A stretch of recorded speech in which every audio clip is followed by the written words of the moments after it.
St. Petersburg, Florida, when the winds kicked up as Hurricane Irma made its way up Florida's west coast, rescue workers watched helplessly as the 911 calls piled up on a computer screen. They weren't allowed to respond.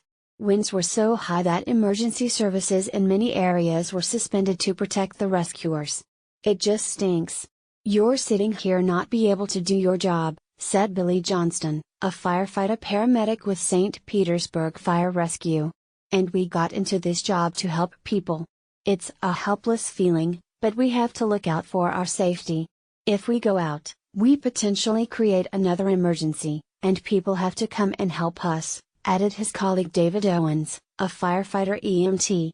Pinellas County, which includes St. Petersburg, suspended its response to 911 calls at around 8:30 Sunday night, when sustained winds exceeded 40 miles per hour, according to Kevin Baxter, a spokesman for the county. Conditions varied, and some fire departments in the northern part of the county did respond to some emergency calls Sunday night, he added. In St. Petersburg, rescue workers stopped responding to calls at around 6:30 Sunday night, according to firefighter EMT Tim Koser. At that time, there were about 80 first responders gathered in the St. Petersburg Fire Rescue Master Station. While the workers were prohibited from responding to calls, they were able to see a list of the incoming calls on their computer screen. Several stand out in their minds.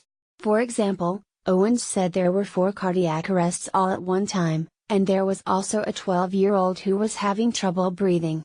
"I had to walk away from the computer because of the nature of the calls and not being able to do anything about them," said Jonathan Martino, a firefighter paramedic. "It definitely feels pretty bad.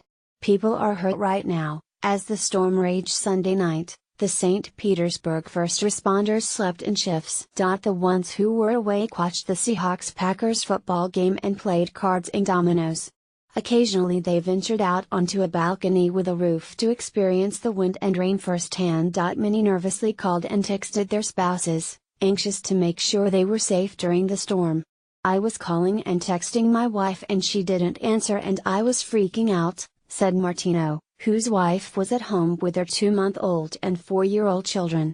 "It turned out they'd lost power and needed to charge her phone. After the storm, emergency workers will respond to the 911 calls that came in overnight based on who needs help first.